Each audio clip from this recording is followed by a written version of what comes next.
pricing, selling, and closing.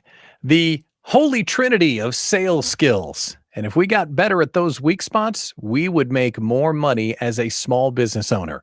That is what we're talking about tonight. Welcome. This is Idea Collective Night School. It's a monthly educational opportunity for you to get better at being a small business owner. And we bring in subject matter experts every month to talk about their expertise so you can learn.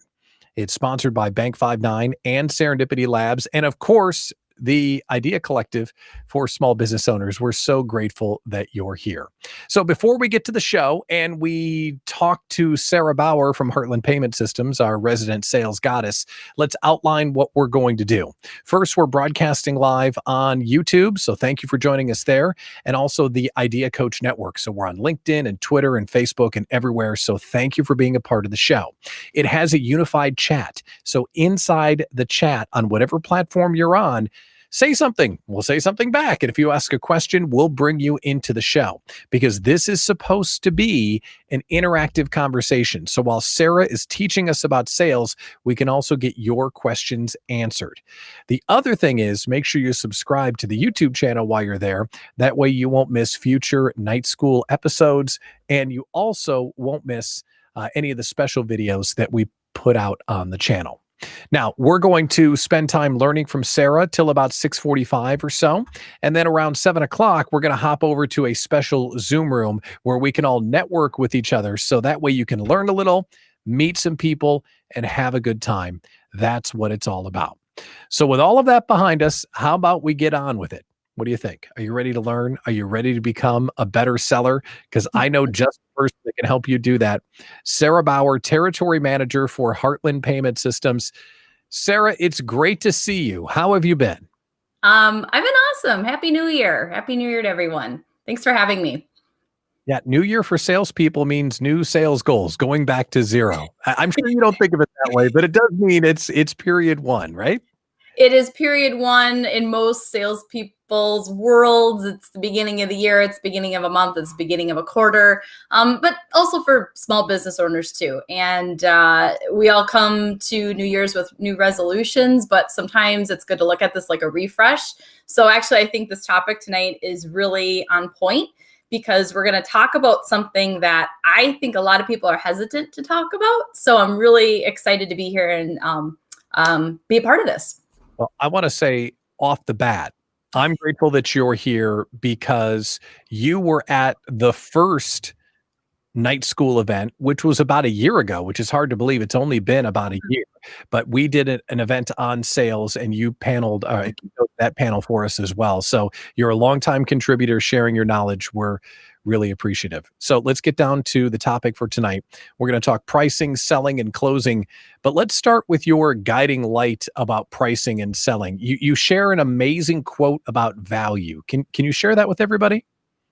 Yeah, so I'm gonna come back to this one more than once, but here's where it is, and I will give credit. This is not something that I came up with. This is something that my sales leader really touts, but I think it's really relevant to anyone in any position. And I will also, before I give you that little nugget, know that whatever position you hold, whether you own a business, whether you are in sales, whether you're in marketing, whatever that position, know that all of the topics tonight can be relevant to what you're doing. So let's talk about price. Price is only an issue when value is absent.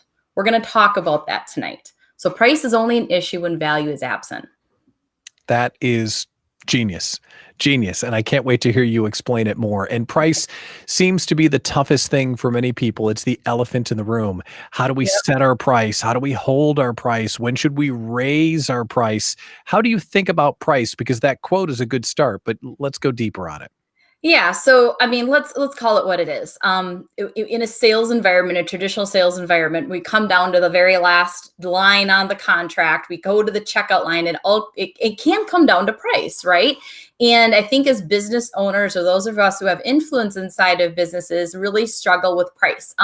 We might struggle on how to price, when to raise pricing. Are we charging enough? Are we charging too little?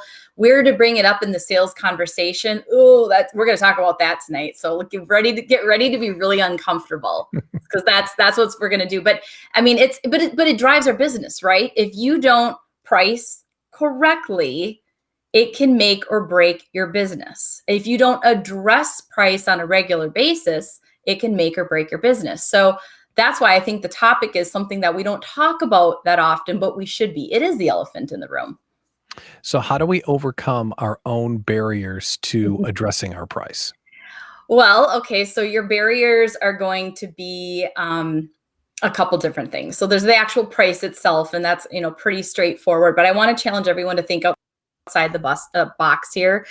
Really, when it comes to pricing, a lot of times it's our own challenges that we have with pricing our own products. So I want to leave you with a tidbit: fail big and fail often. So I want you guys to help that as we start talking. So I kind of what I'm thinking is probably dig into really kind of going into the concept of value-based selling.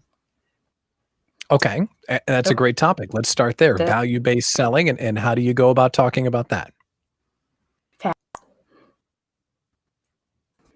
I think we're having some internet connection challenges. Can you hear me, Sarah? Okay, sorry. I thought I had a little bit of a lag there. So she's there. Yeah, it hung up just for a little bit. Okay. So you were going to start talking about value-based selling. So kind of talking about value-based selling. Yeah, go ahead. When we talk. Yeah. Yes. Okay. So talking about value-based selling, we're going to start with this first question. So is your pricing encouraging repeats and clients? We're losing. Yeah, I think we've lost you. I'm going to pop you off the air here just for a second, Sarah. So let's do this. At the bottom, and we're going to talk a little inside baseball here. For those of you that haven't used Restream, you'll get a little bit of a sample of it. At the bottom, Sarah, you're going to see two buttons, a microphone and a camera. Click the disable camera button for us, and then we'll try and bring you back on the air and see if your bandwidth is wide enough to host just the audio. And then maybe I can draw some stick figures and like do a little puppet show and act like it's your voice. So how about that? Can we hear you now? I can hear you. You hear me? Yep, you sound great. So we'll do this like an old school radio show, but the good news is everyone will get to see my lovely face, which is fantastic. Sorry in advance. So let's talk value-based pricing. So let's go there, and then if everyone else will be able to follow along like it's a good old radio show.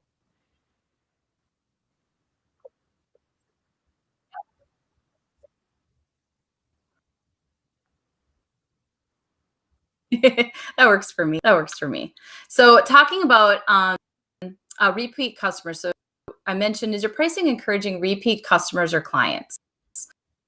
So one of the things that that's really important is you encouraging people to come back? Now, this could be real. This could be you could be a professional coach for a profession.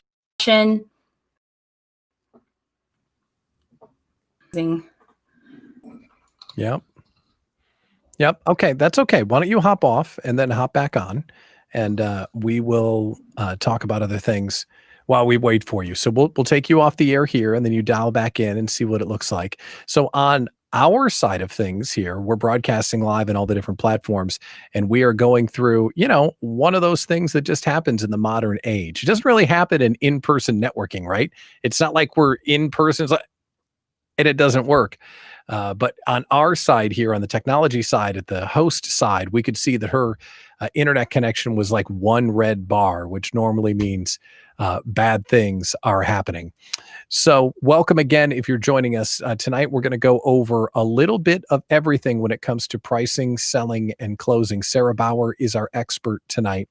And one of the things that I think she does a really good job of is she's really good at getting inside our head, and especially about the pricing issue. Do you have issues when it comes to setting your price? Have you ever thought, maybe I'm not worth what I'm asking for. Or sometimes you might think, oh my gosh, I'm overpriced, like or underpriced. Here's what I've learned, and this is just from my feedback. Uh, a lot of the price resistance that I've run into in my business has been between these two ears. It is oftentimes not what clients are telling me. Because here's the thing. Let's say you go out and pitch some business and you say, yeah, idea coaching. It's going to be great. It's going to be this much money. Well, there are a million reasons why they might not want to proceed with idea coaching. Well, first of all, I don't know why they wouldn't, because it's really a premium service. I'm just saying. But there are a lot of reasons why they might not do it. But we internalize it as price and say, oh, no, that's because I priced too much. Oh, my gosh, right? So that's one thing. So we will internalize that price is always a driver when it comes to losing or winning the business. But at the same time, so to finish that thought, I've not run into a lot of challenges as I keep on upping my price, because I have been. And as long as you're performing and delivering your client what you want, price hasn't been really an issue. But then there's the other side of it when it comes to price.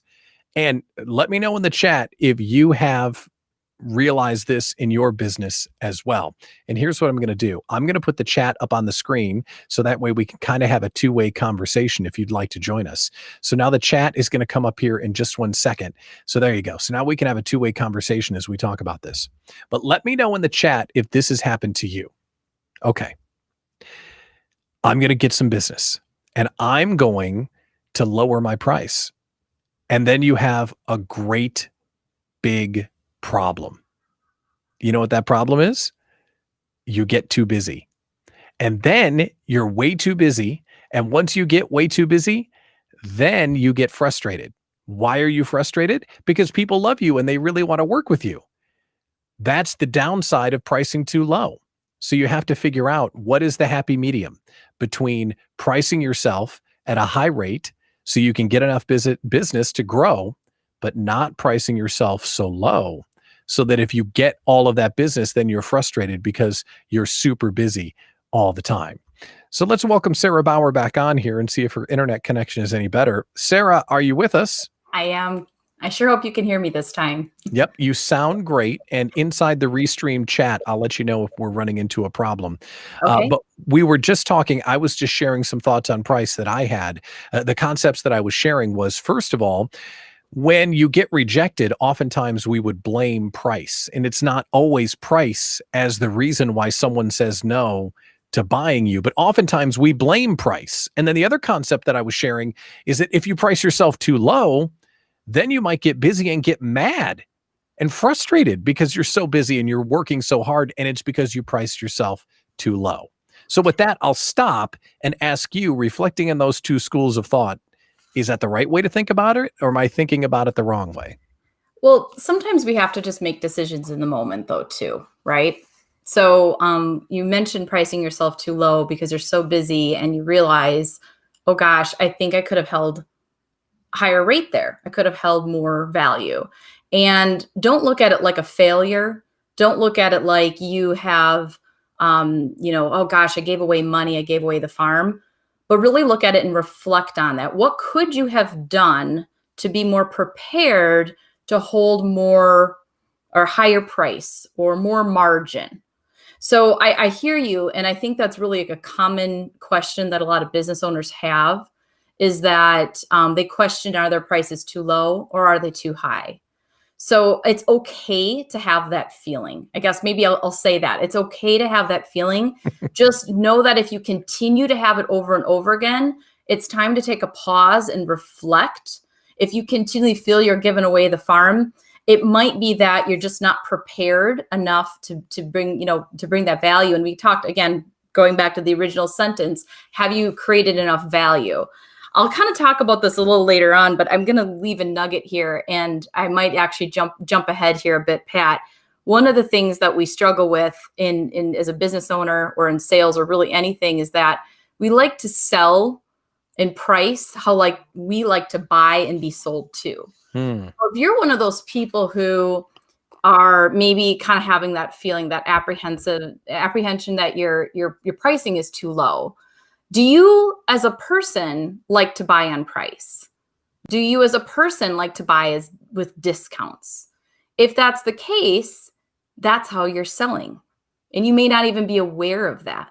And that's not really a bad thing, but it can impact your business if that's how you buy on a day-to-day business. So just a thought there, and we can dive into that a little more. But I really think that's a good reflection piece. Now, that's really powerful. And I want to stop there for a second so that sinks in. Thinking about how you buy, that may have crept into how you sell.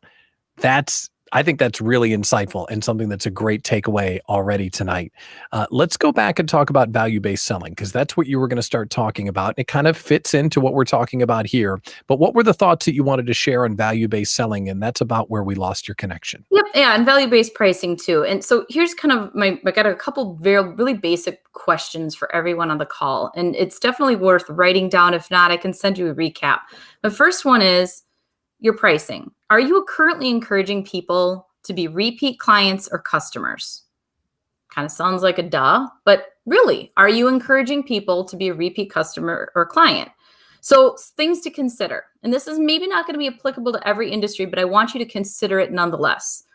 Could you offer a membership, right? My gosh, our lives are memberships. Netflix, Amazon, Disney Plus, pick your poison. Everyone and their uncle wants to sell you a membership. Why can't you sell a membership? Why not? Why not sell a membership for your business? You might be, oh, that's not traditional, right? Yeah, right. The Addicted Collective community. I love the plug. I had to put it up. Come on. I didn't even do that on purpose. I didn't even do, but it's a great example, right? Make it easy. It's a membership. Maybe it's monthly, maybe it's yearly, whatever it might be. So something to consider. And even in the more non-traditional sense, why not? Everyone and their uncle wants you to sign up for a reoccurring membership. Another thought is too, rewards and loyalty programs. We think about getting our points at, a restaurant to come back and spend more money. But why couldn't we have a reward or loyalty program for a lawn care service? Why couldn't we have a reward or loyalty program for a coaching client? Why not? You can make it up. So it's another way to bring people back. Referral codes. We talk about, bring your friends and family, right? Again, same kind of thing. Why not bring a friend, get a deal? You're encouraging repeat customers. Another thing to think about is special monthly or annual renewal deals. So if you are selling a product or service that is kind of a continual thing, is there some sort of a deal you get if you renew? It allows you to actually sell more to your existing clients, which I'm going to pause on that one for a second, Pat. Mm-hmm. Is it easier to sell and price, and just price specifically, to someone who's already a current client or to a new client or customer? I think that's a great question. Let's throw that to the chat. Is it easier to price to a current client or a new customer? So we'll give a little, we'll just to price. Yes. So we'll just pause for a second and let the chat catch up.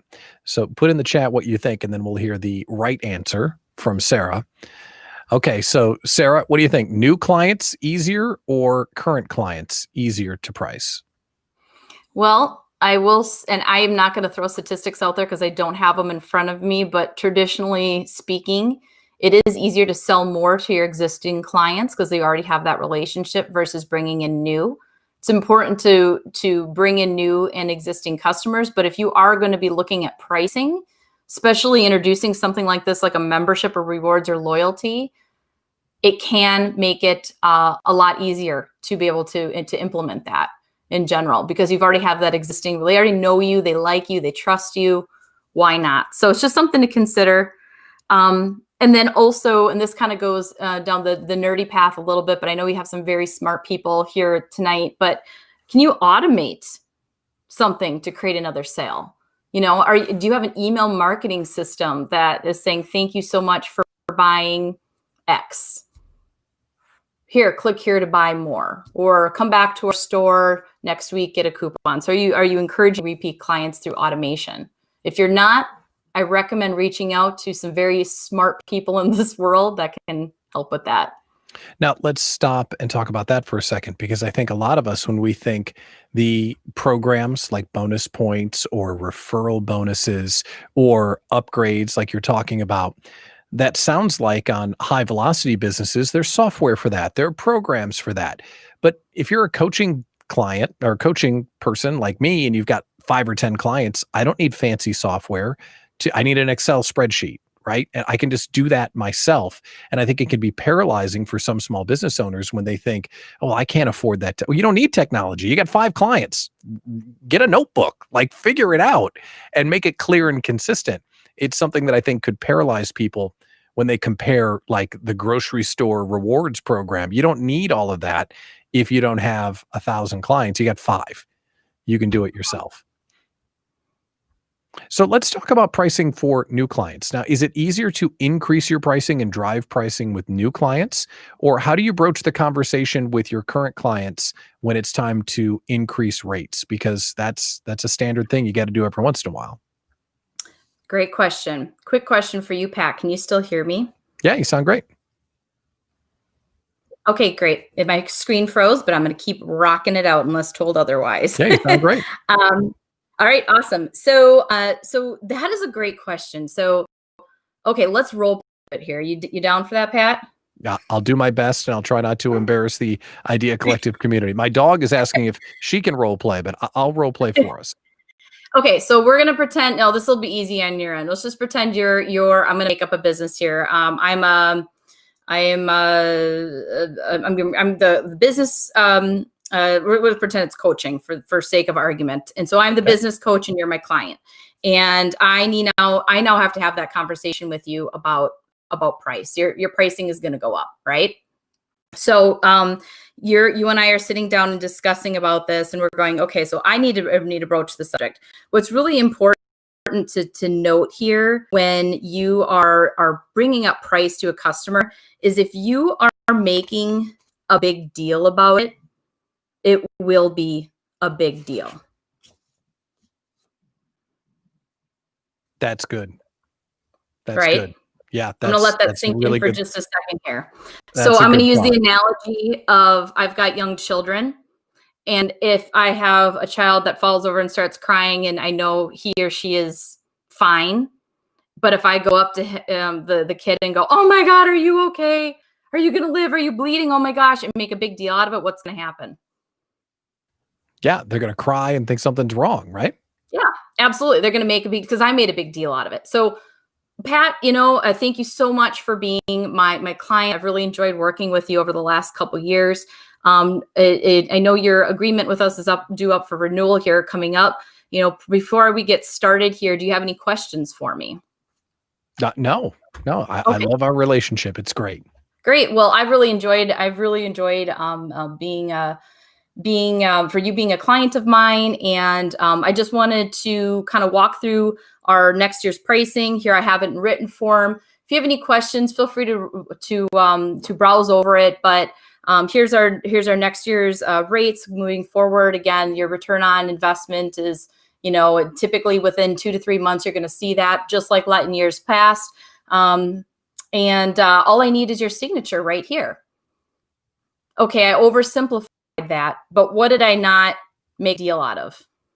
Yeah, you didn't share that the price. I mean, you shared that the price was not even that it was going up. You didn't even say that. Just this is our pricing for next year. And I did that on purpose, right? Because if I go, hey, Pat, I really enjoyed our relationship together. Just so you know, our price is going up next year. Here's our pricing, our new pricing. Here it is. Can you sign this sheet? Again, I'm overemphasizing that, but all of a sudden there wasn't an issue, but there might be an issue now. Yeah. And to be candid, it seems like oftentimes when that conversation comes up, if you don't do it right, it becomes time to pass referendum on the entire relationship. Oh, well, wait a minute. Let me see if you do it incorrectly, it kind of opens a can of worms to explore everything, not just the price. Yes.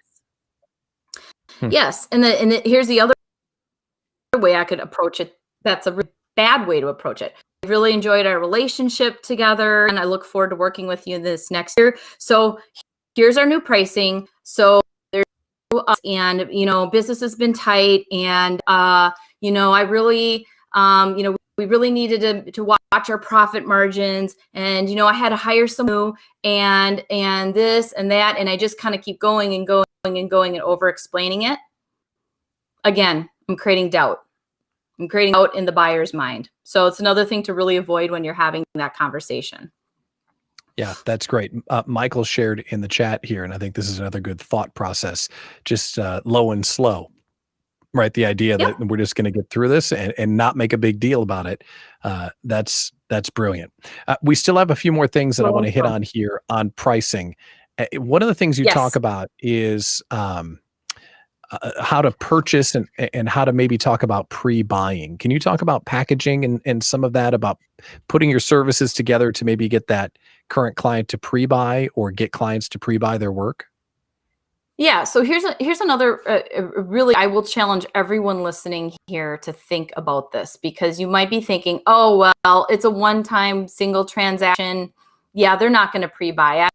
I'm a travel agent. You're going to buy the cruise. You're going to pay for the cruise and we're done, right? Well, why not pre-buy? Why not sell cruise package for this year and maybe the following? Why not offer some package options where they can start prepaying even for next year's trip? Again, I'm using a different thing here. Or, hey, I sell t-shirts, and if it's buy 5 get 1 free. Well, if you buy a punch card for 5, you get 1 free. So this can apply to any industry, and I think really the packages thing is something to consider. My lawn service will always give me some sort of a deal by pre-buying and prepaying. Here's why this is really cool. You've already created an audience. I'm already your audience. You've got I'm captivated. I'm ready to buy. I've made a buying decision here. So I'm already in buying mode. Why not sell more in that moment? Again, sell more. It's easier to raise as well as sell more to existing clients. And the second piece of this, cash flow. I'm paying $1,000 my lawn service for the whole year. Well, guess what? You get $1,000 in your pocket tomorrow. Cash flow. So it's 2 things to consider there when you're thinking about pre-buying, which is a really good point. I'm sure, Pat, you've probably done that from time to time. You think of times where you've bought ahead and maybe you were given a deal, or you just kind of took away the thought of having to remember to pay a bill in the future. Yeah, you mentioned lawn care. I'm the proud owner of lawn care for next year. I will not have to use my lawnmower. Do you know the joy that brings me? It's not just the fact that I pre-buyed. It's I get to think all winter about the lawn I'm not going to cut. It is the greatest investment of all time. I'm telling you. It is. It is. And so that's a very simple example, but there's no reason why you could not apply this to really any industry.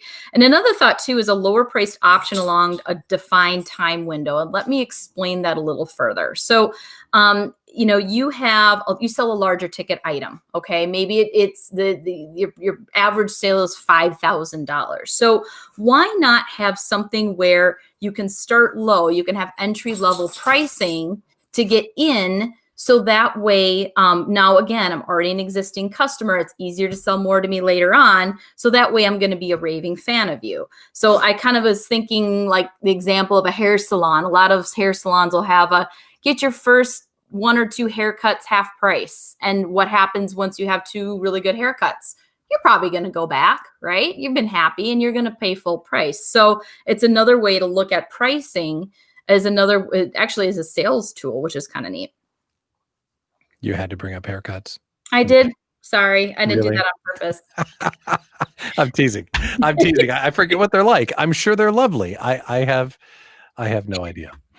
All right. So one more thing I want to make sure we hit on pricing. And you talked about this a little bit with upselling or increasing pricing with current clients, but incremental revenue and getting like a raise every year out of your clients. It's not something that comes to us naturally to think about. What are some of the opportunities we have to automatically increase the price? Yeah, so this is such an important topic. And I want everyone who's listening to think about this, especially if you have an influence in pricing in your business, about raising rates. And do you have a scheduled program in place to increase pricing? The pricing to buy groceries goes up automatically. The pricing to live continues to go up. Do you have a plan in your business to plan to incrementally increase your pricing? And if you don't, why not? right? So if you are charging the same rates that you were 5 years ago or same prices for your products, then now is the time to start to think about that. So you can look at raising rates too in a couple different ways. It doesn't have to be this big, bold, go from, increase pricing by 25%. It doesn't have to be this huge thing. You can do this on an incremental scale. So I think about this like the business owner who's sitting there looking at their books right now, and they're kind of pulling their hair out because there's two ways they're going to make more money. They either got to sell more or they have to increase their price, and they're stressed because they're afraid that increasing prices means that they're going to lose customers. So I want you to not be that person. I want you to be that person who feels very comfortable in your pricing schedule. So again, put a plan in place. And here's another thought to consider. And I won't pick on haircuts anymore, but anyone here's ever had a gym membership or has had children in daycare? These are the two that I'm thinking of for examples where they have a annual enrollment fee or gym maintenance fee or whatever goofy term that they always have. Yeah. And we all kind of roll our eyes. I'm sure there's a few people rolling their eyes because they're like, yeah, whatever. That's just another money grab. But you know what? Why can't you do that in your business? If you have reoccurring billing, yeah, why can't you have an annual maintenance fee? Call it what you want, but it's just a thought. It's a way to actually increase your revenue quite a bit. Yeah, that's not a bad idea at all. Onboarding or initial assessment or strategy session and then monthly maintenance and making that additional purchase up front makes all the difference. And you mentioned the benefits of selling things in packages, of getting that cash flow that we all desperately need to pay the bills. Yep. Really good stuff. So it's about 35 after the hour. We got about 20 minutes left. We got a lot to cover. And we're going to get to closing in just a moment. But there's one more piece of pricing as it relates to the sales pitch. When do we bring up the price? Because as you alluded to earlier, many of us, me included, wow them with the opportunity and value, and then we turn to the last page and see if it's going to fly. So when do we talk about pricing in the pitch? Yeah. So if you're not in an industry where your price is specifically sitting on the store shelf, which is a different situation, and maybe you are putting together a proposal, this is always a really, really big question. So I'm gonna kind of throw an idea out there, and this is just kind of a crazy idea to some, but maybe some of you will nod your head in agreement. But what if you removed price so that the overall price isn't the objection? In other words, what if you remove price from the discussion? And what would happen to your sales process? Now, that doesn't mean that you're not going to charge anything, right? I'm not saying give away things for free, but why not pull the emphasis away from price and go, okay, and we're going to go back to that value statement I mentioned earlier. Price is only an issue when value is absent. So I'm going to give you guys a quick little story here. So I struggled a lot in the beginning of my sales career with this piece. People would flip to the last page, look at the price and say yes or no. It's just the reality of it. And there's still some people who do that. So I won't discount everyone here. But one of the challenges is when to introduce the price. The answer is once the value is created. If you have not created enough value in the conversation, if you have not asked enough curiosity questions, if you have not listened to your client, listened to your customer, and really truly made a case for him or her as to why they should use you for your services or buy your product, then price will be an issue. And you're going to fall flat on your face. And again, I say fail big and fail often. But as you continue to grow and you truly embracing pricing, it's okay to have it on the last page. It's okay to have it, however you lay it out is completely unique and specific to you. But where do you talk about in the pitch? It should either be the very last thing you say or not shared at all. It's just there on the paper. And I think Michael or maybe one other person on the call today said just low and slow. Oh, well, what's the price? Oh, so Pat, doesn't that sound great? And get started? Yeah, that sounds good. I want to get started today. Great. Okay, it's signed right here. Oh, by the way, what's the pricing? Oh, it's right here. It's right here. Oh, it's right here. Well, I mean, I'm not being dishonest, right? But I'm not making a big deal out of it. And I think that just requires a certain level of confidence, but also just really thinking about, you know what, I've created so much value. Pat, we're going to be able to fix A, B, C, and D Getting started is really easy. All you need to do is sign this piece of paper and we can get started tomorrow. So again, I'm oversimplifying that, but sometimes that's what has to happen when we talk about price.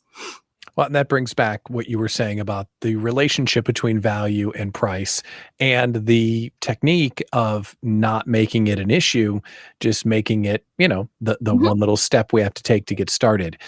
Let's talk about discounting for a second. You know what? This really sounds great, but I'm really thinking about 75% of the number you said. Is discounting worth it? Is just probably worth it. So I am so glad you brought this up, Pat, actually, because I think this is something that we all struggle with. And your opening line was, speaking about people who have who've kicked themselves for not holding a higher price point. So something to think about here when you're thinking about discounting. So pricing again is only an issue when value is absent. So well, first off, ask yourself this. Is it an industry norm? I'm going to pick on an industry here, so please don't take offense to this, but I go onto a used car lot. It is the norm to get a discount, right, Pat? I mean, that's just the norm, right? Yeah, we're going to wheel and deal. I'm not going to look at the $10,000 sticker, hand him $10,000 and walk off the lot, right? But is it the norm to walk into a grocery store and walk up to the counter with a gallon of milk and say, I'll give you $1 for it? Okay, right? You're going to look at me and go, you're crazy, right? So ask yourself if it's the norm, because I think we all do have to kind of follow that. I'm going to give you 2 extreme examples there. If you kind of fall in the middle, that means it's up to you, which is awesome. So again, I mentioned this a little earlier, but be mindful of discounting. Are you discounting because you like to buy on discounts? Or are you discounting because you have to in order to earn the sale? This should never, ever be a leading piece of the sales process. This should never be a piece of your initial proposal, ever. We're not Kohl's. Not offering 35% off. And here's the reason why. Let me ask you this question, Pat. If I come in and I say, well, it's great. We'll go back to my coaching example. Okay, it's $5,000 a month to get started with me, and you know what? Just because I like you, Pat, I'm going to knock $2,000 right off the bat. So I'm going to cross off the 5,000 and write 3,000. How does that make you feel about the value of the product you're getting from me? That makes me feel like it was overpriced from the begin with. Yeah, so you're going to overcharge me by $2,000 a month. You're also going to ask, can I get more from her? It's true. Right? Yeah. Discounting is a dangerous, slippery slope, especially if you have repeat clients, because if I give you $2,000 off and then your agreement comes up for renewal next year, guess what? You're not going to pay $5,000. Yeah. You're going to go back. So it's something to just be mindful of. And here's my last thing I'll leave you with this. Free is not pricing. Free is marketing. Right? I'm curious your guys' thoughts and who are chatting along here. What do you guys think about the word free? What is free really? What is free really? Like, what is free? Is that part of your pricing? Buy one, get one free? Or is free really a marketing technique? It's a great conversation to have, because free, I mean, I'm not working for free. You're not working for free. I love it. No. You guys have some awesome comments, because here's the thing. Free is nothing's free, right? Your products and your services are not free. It costs you money to provide them. It costs you money to, buy the product, to make the product that you're selling. So stop using free as a pricing technique. Free is a marketing technique. And that can be a whole discussion in itself, but I just want to kind of throw that out there, because I hate it when salespeople are giving away stuff for free. We're going to move on into selling and closing here in just a second, but I want to remind everyone that if you have a question, put it in the chat, because we would like to feature you on the show and hear from Sarah while we have her, because she's going to help us make more money, and there are things she's already shared which are going to make us more money. So this is really an opportunity to ask an expert that's in the field every day, not only selling herself, training salespeople. How many people are you working with on a daily basis, Sarah? How many clients, how many people are you kind of supervising and helping improve? I have 4 direct people who report to me right now. And then I have a peer team as well. So we work in conjunction with each other, and that team is very, very large, but 4 right now directly. And So, Heartland Payment Systems has a huge client base, right? yes. Yep. I think we're over 500,000 clients. Wow. So Okay, so that's a lot. All right, so before we get to pricing and closing, selling and closing rather, though, I want to just close on discounting for a second. Did I hear you right when you said discounting can be a tool if you need it, but know that it's just a tool when you have to use it? Did I hear you right on that? yes. So if you are, and I'm not going to pick on anyone here, and so I'm not singling anyone out, but if you are actively discounting everything, it's Mhm. no longer a tool, it's a part of your pricing strategy. It should be used as a tool. So if you are actively taking that 20% off the top, time to look at your pricing strategy. Now, I understand some industries it's expected. Again, I'll use the used car, but yes, absolutely look at discounting like a tool and only a tool. That's There's a really good. time and a place for it, and yes, it has to happen. And know how much you're willing to give away too. I think that's important. Know before you walk into that in conversation. This is a good segue into closing. Yeah. Know how much you're willing to walk away or you can discount in order to earn that business. So this is Idea Collective Night School. This is a monthly meeting of the Idea Collective community where we bring on a subject matter expert to teach us stuff. So thank you for joining us. If you're joining us on YouTube or one of the Idea Coach channels, subscribe while you're here. And if you didn't see the beginning of the broadcast, no worries. Everything will be taped and loaded onto the Idea Coach and the Idea Collective YouTube channel. So subscribe, and that way you won't miss a thing. We've got about 15 minutes left with Sarah. So if you have questions, put them in the chat and we'll include you. So now let's get down to some tactical selling techniques. Proposals. Got any do's and don'ts when it comes to proposals, or if we even need them at all? Yeah, so there's going to absolutely be sales situations where you don't need a proposal. So, and those are going to be kind of obvious if you are a retail business or you are a restaurant or something to that effect. But if you are in a business or you serve a business that does proposals, I'm going to give you just a couple of real high level things to consider.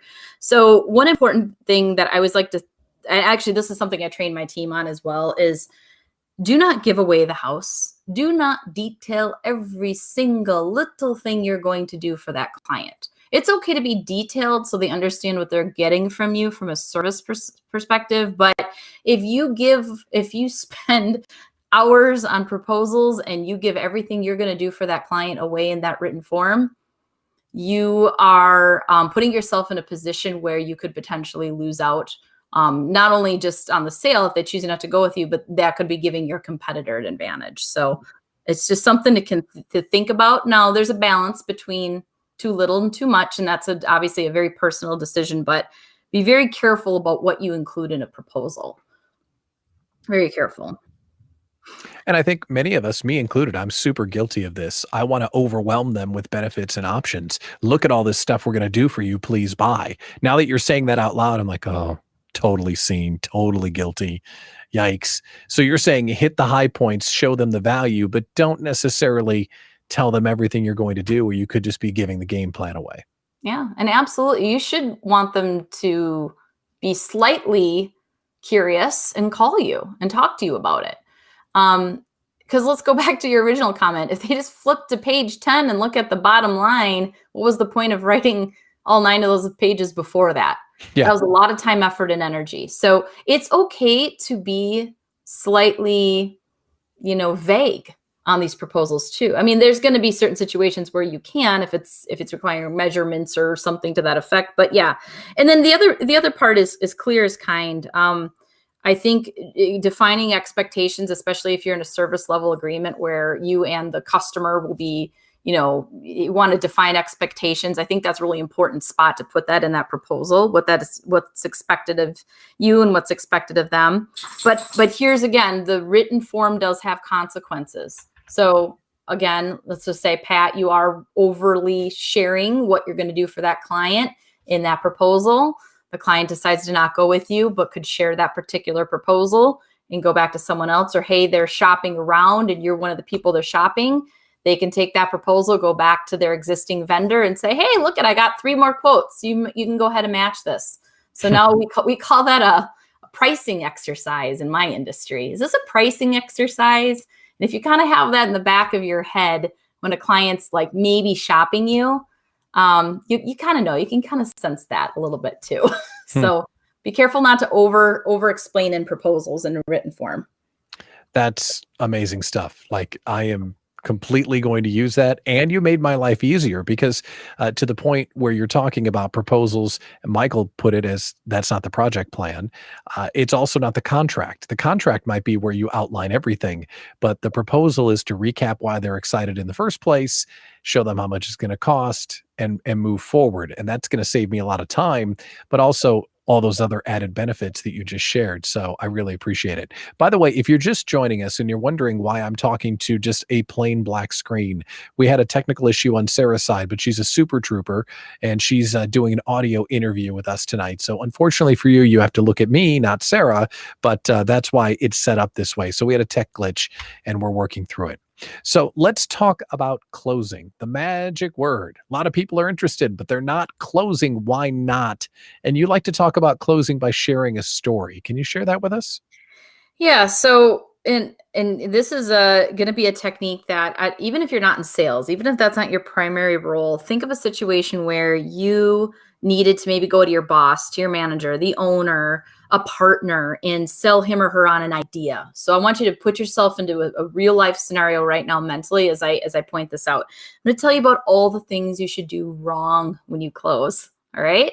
These are not things you should do. These are things that can go that you would not want to do.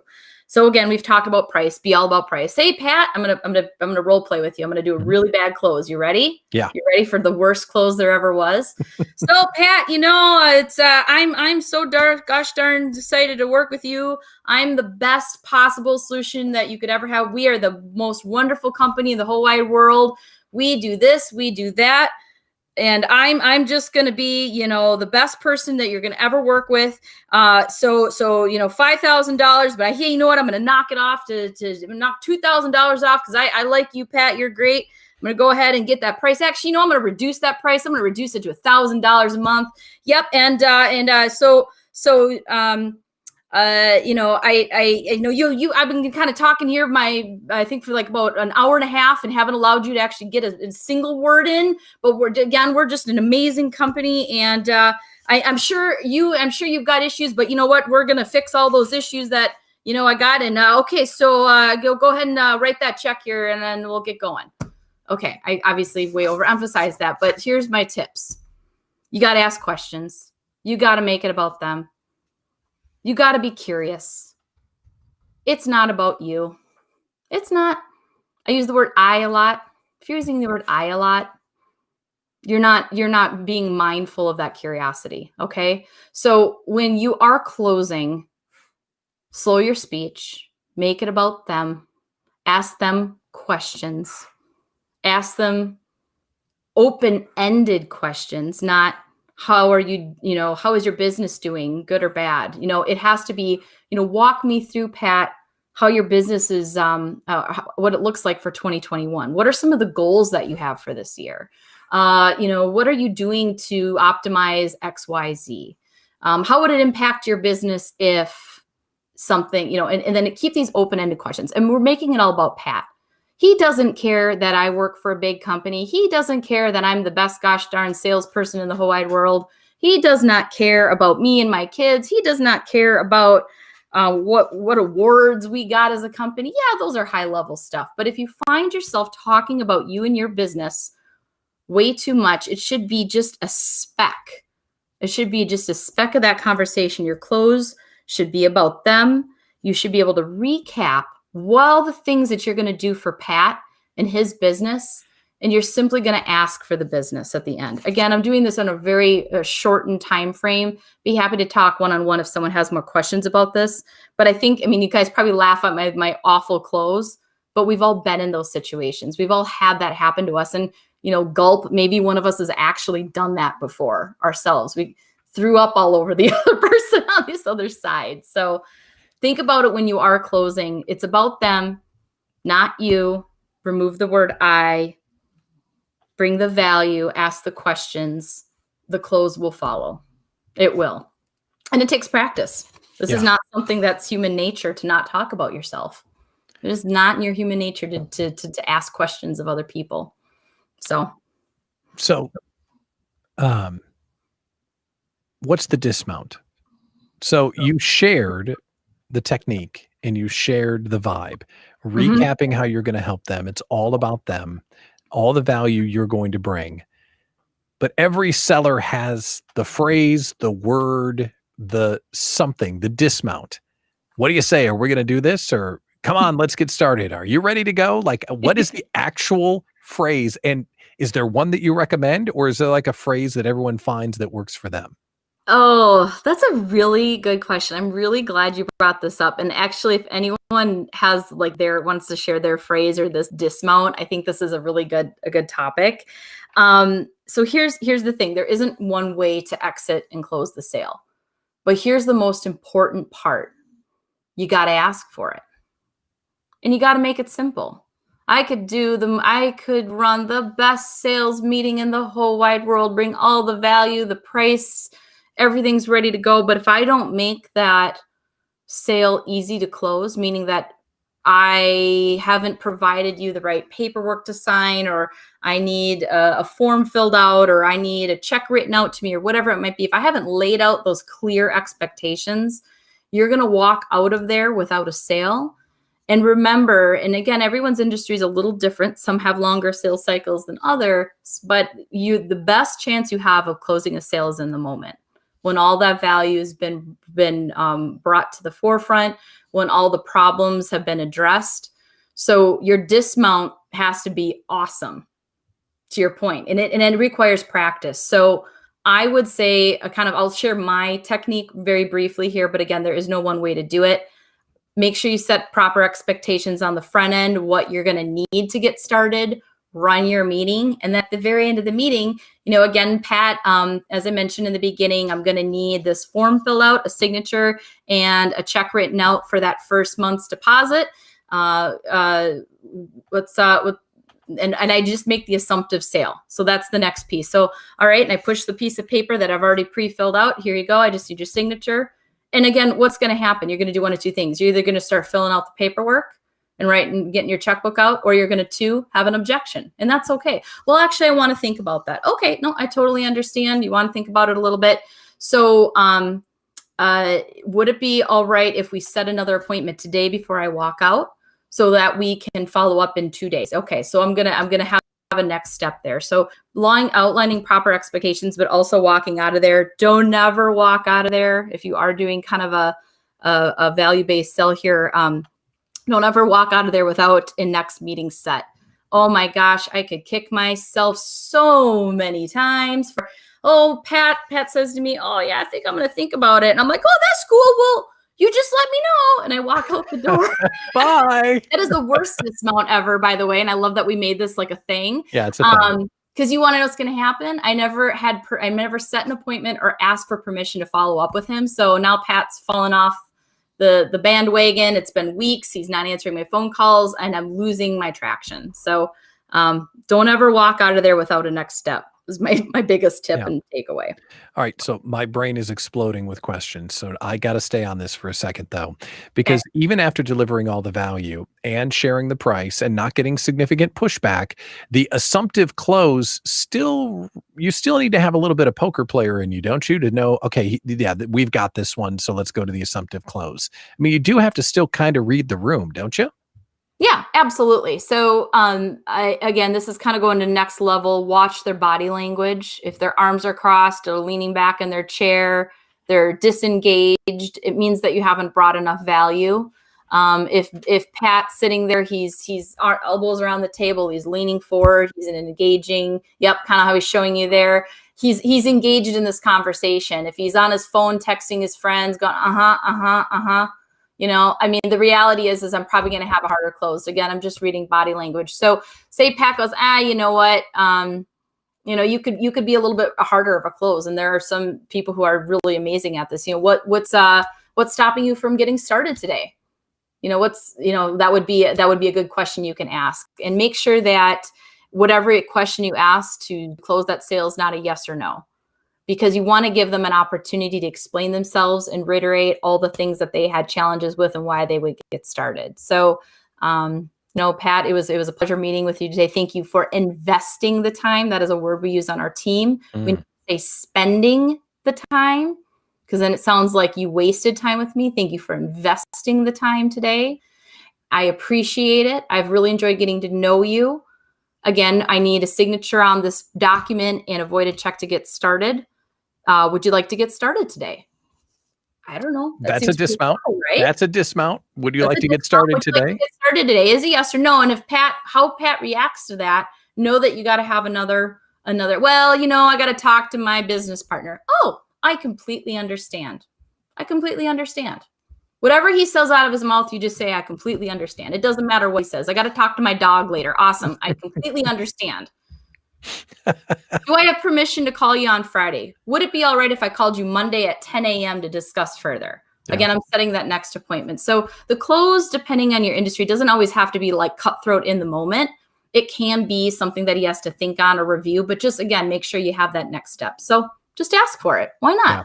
Yeah, this is great stuff. A few more quick questions from me, and questions are still, we're going to run over a little bit with Sarah, I think, because this information is just too good. So if you've got questions, drop them in the chat and we will work them in. But you mentioned open-ended questions. It may sound obvious to you because you've done it forever, but can you share a few great open-ended questions for the curiosity stage of the interview as we're trying to build to that close? Great. I would love to, because this is a skill, by the way, everyone. This is not something that we generally think to ask. We're used to asking yes or no questions. So I'm going to give you the same question asked two very different ways. So my first question would be, I'm going to talk to Pat. I want to learn about his business, and the background is I want to understand if he wants to buy the widget I'm selling. Okay. Hey, Pat, I'm curious, do you have this widget? Why, no, I don't have this widget. It's a lovely widget. Okay. All right. So there's that one question. Let me ask it a different way. Hey, Pat, how would it impact you if you had this widget in your business to help you, optimize your manufacturing? Well, if I had that widget, the sky's the limit, really. Okay. So when you ask yes or no questions, what happens is that it kind of kills your conversation, right? You and I are having a conversation right now. Sure. If you ask me yes or no questions, this is going to be a really boring conversation, right?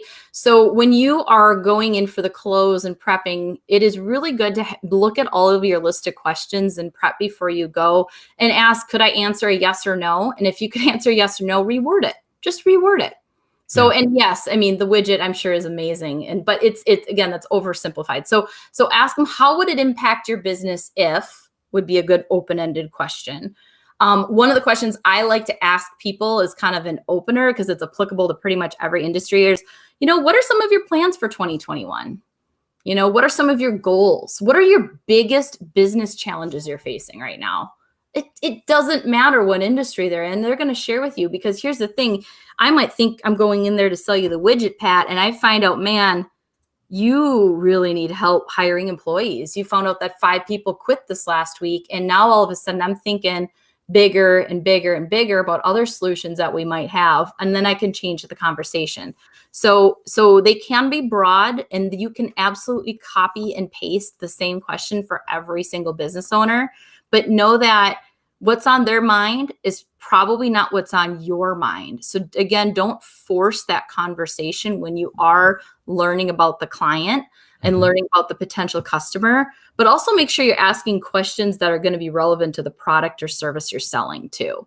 So if I am a lawn care maintenance person, I know, how would it make you feel, Pat, if you could get up in the morning on a Saturday morning with a cup of coffee at 10 a.m. and watch someone cutting your lawn? Oh my God. Seriously, you've hit a hot button. You have no idea how great that's going to be. I'm going to be that guy drinking the coffee, watching them mowing my lawn. You missed a spot. I'm going to be I'm so excited. My gosh. I'm sorry. You've triggered me here. I'm so excited for that. But see, look at how your body language changed. Look at how you started to smile. I'm trying to sell you on lawn care maintenance, and you're like, oh my gosh, that would be amazing. Instead of, hey, Pat, do you have a lawn care service? No. Yes or no. It kills the conversation. So these are all sales techniques that help you in closing. But again, even going back to our original conversation on pricing, you're creating value. You're the subject matter expert. You're creating value, and it's just helping you hold higher price, close the sale a lot quicker, and really truly making it about the customer, because that's the whole point, right? Yeah, absolutely. All right. So I've got one more question that I'm going to ask, and then we'll go in and do any recap before we log off. If you have a question, drop it into the chat because we would love to get your questions baked in here as well. I want to go back to the beginning. How do you set up an initial meeting? Are you the type of person that says, thanks for the time today. Today we're going to A, B, and C? Or how do you open a meeting to kind of set expectations and make sure that they know when it starts and when it ends? Well, that's a really good question, because I think a lot of people don't think through this very, very important part of a sales conversation. And I know, like, you guys were laughing at my like awful close earlier. If you can think of a situation where the salesperson comes in, or whatever it might be, heck, you get to be a manager and the employee comes in and they just start rambling, and you're already like rolling your eyeballs, like, what are you trying to sell me? What are you trying to sell me on? So when you walk into a meeting, and how you open is just like the old adage of first impressions are everything, right? So when you walk in there, you really have to be organized and have an agenda. Showing up and in having a planned agenda and forecasting out what you're going to say and what you're going to do during that meeting is instrumental. So you're a CFO of a company, Pat, and I'm coming in, and I know CFOs, I work with them all the time. They are not going to sit down and chat with me for an hour and a half. What do you want? What are you selling? Again, I'm making this simple, right? So I know I have exactly 38 seconds to grab your attention, so that you will invest, again, not spend the time with me. You'll invest the time with me to learn, with the intention to learn more about what I'm selling. So setting a proper expectations and agenda is really huge. So I'm just going to give you my quick little opener here. Hi, this is Sarah Bauer. Pat, it's great to meet you. Thank you for investing the time today. Let me quickly go over what we're going to do. I'm going to tell you a little bit about my company. I'm going to ask you a whole bunch of questions about you and your business. I'm going to provide a quick little blurb about how our pricing works, our model works. I'm going to provide a solution. And if it makes sense, we can get started today. I'm going to need X, Y, and Z. Sound good? Okay. I've set a forecast out. I've told you what we're going to cover. Yeah. So you know what to expect. And you're not like, oh God, another salesperson who's just going to sit here and blab about herself for an hour. We're going to make this really, and you might just say to me in return, you know what, Sarah, I've only got 15 minutes. I go, you know what? That's fine. We can go through it. Because the reality is, as I'm asking these questions, if you're truly interested, you're going to magically find more than 15 minutes of time to talk to me. Suddenly the calendar opens as soon as they are interested in what you have to say. Funny how that happens. It's funny how that happens. Okay, so here's what we're going to do. We were supposed to be done a few moments ago, but this is such great stuff. And we've got a bunch of questions that are queued up in the chat. But I do want to share with folks what we're going to do next. So when we're done here on the Idea Coach Network, on YouTube and LinkedIn or Facebook or Twitch or wherever you're watching, Twitter, you can log off of that and then hit the link that I just put on the screen. And we're going to go gather on a Zoom call, and you'll get a chance to meet everybody that was watching the show. We'll break out and do a little bit of individual networking. It's a way that you can add some more value to the Idea Collective Night School. So we'll put that link back up here in a minute, but if you want to grab that while we're talking about it, we'll head over there as soon as the show is over. So let's get a couple of these questions on the air, Sarah, because they're good ones, and I think it's something that you could really help some folks. So Milena's wanting to know how to find the right price for your product or service. Do you have any guiding thoughts for her on that? So that's a fantastic question. So you might be brand new in business or in a new industry and kind of going, okay, where do I start? So to be honest, shop your competitors, shop them. However that looks, if you need a friend to help, you got to get a baseline of where your competition's at, right? The second thing to really think about is, depending on what you do, understand the cost of the product or service that you're providing. If you are a therapist, it's not free, right? There's a cost per hour I'm just using that for an example here, but there's a cost of time per hour. What's your value of your time? Figure out what that is as best you can. Put a dollar figure on it.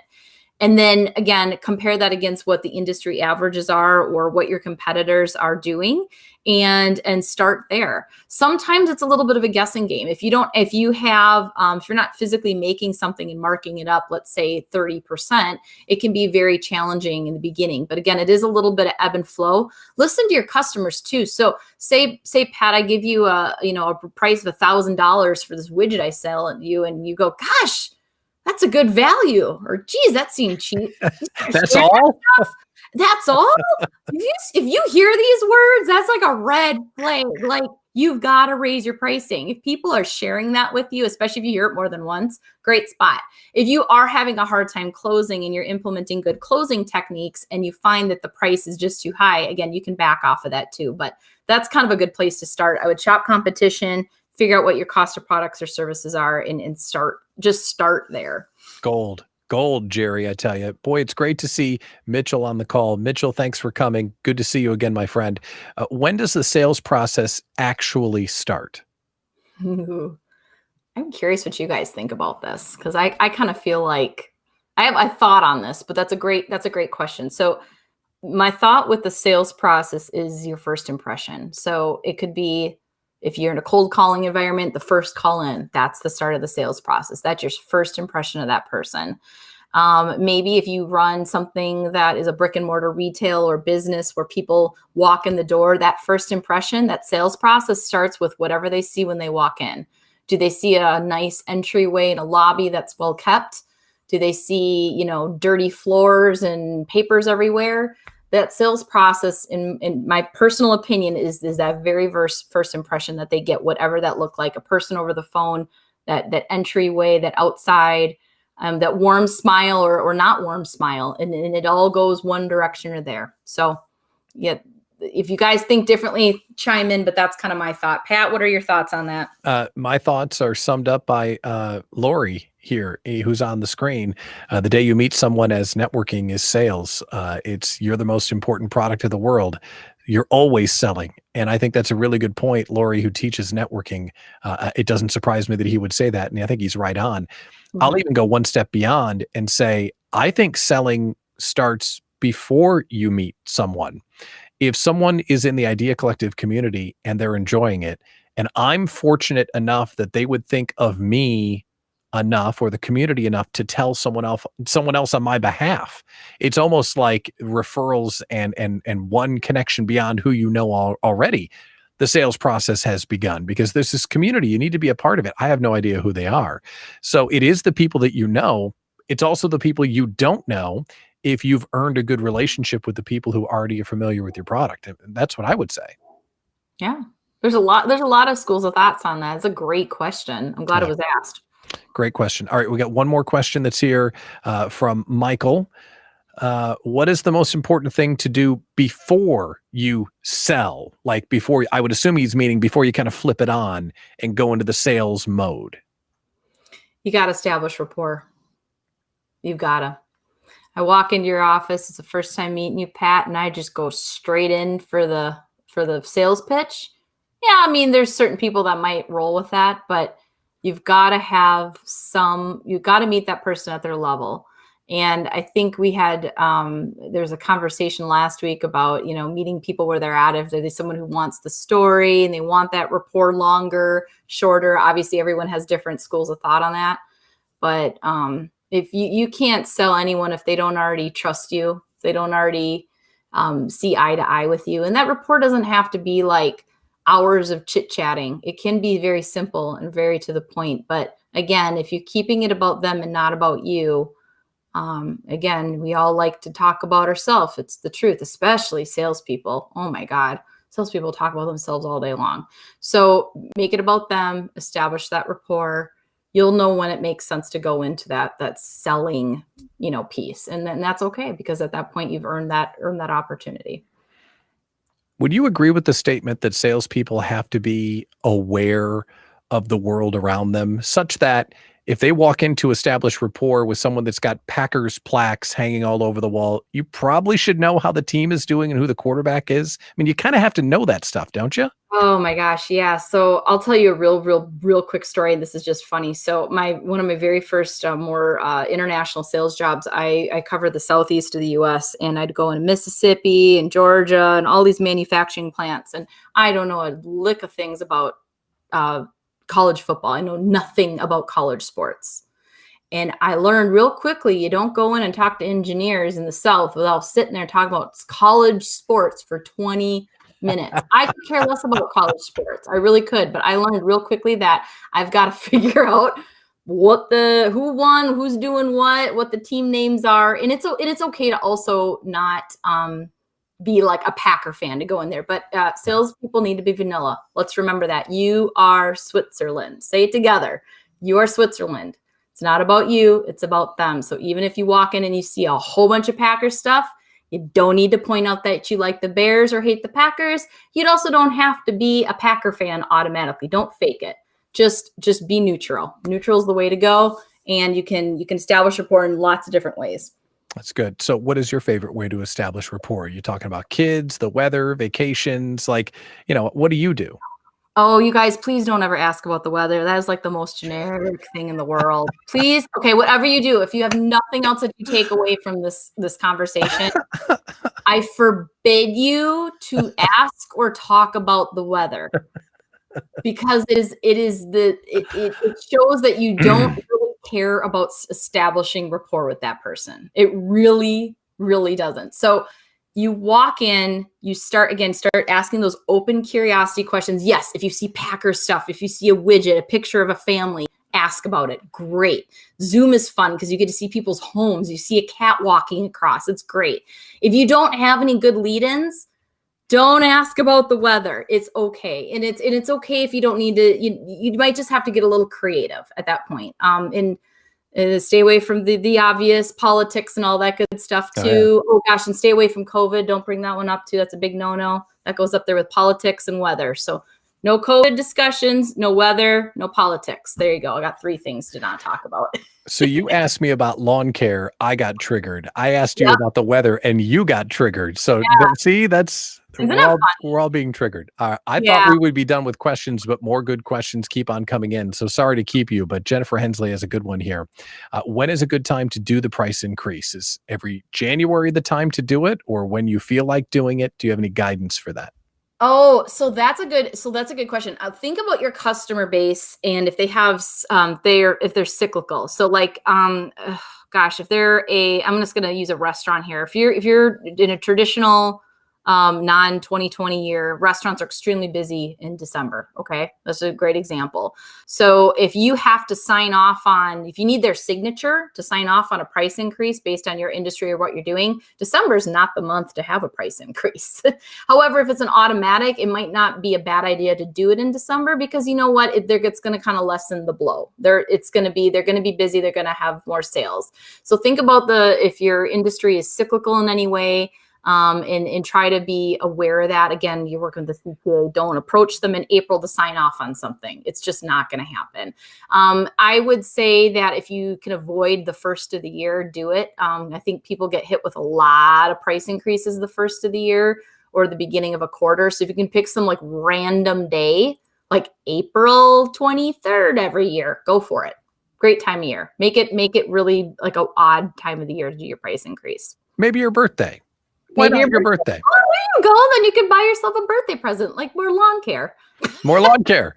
Absolutely. That reminds me of something that I think Jeff Soley taught me back in the day, which is know if your client is on a July 1, like fiscal calendar, or a calendar. If you're going to know about price increases of their budget, make sure you're asking to know which calendar they're on, because that would have something to do with it. If they're on a July 1 fiscal year, then you should be talking price increases, prior to July 1, because January, their budgets are already set. They can't do anything at that time. Yeah, it's a great question to ask in your conversation with him. You walk me through what it looks like to make buying decisions in your company. So you could absolutely do any of those kind of things. So if you're kind of like, oh, well, January 1's our fiscal year start. Okay, great. So buying decisions have to be made before or after that, depending on what you're asking for. So great question to ask. Well, this has been tremendous. So, Sarah, you say that you're willing to take some questions from us if we have them. I don't want to overcommit you. So, tell us how we can get in touch with you and what you might be able to willing to do for people. Yeah, so my contact information's on the screen. I absolutely will chit chat with anyone who's got questions about pricing, sales, leading a team, any of that. I'm an open book. I feel that I love to give because it does come in full circle.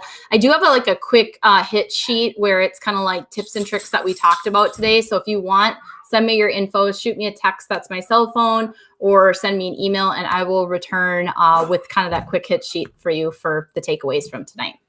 Amazing. And you know what we didn't do? We got through an hour and 18 minutes of your amazing time.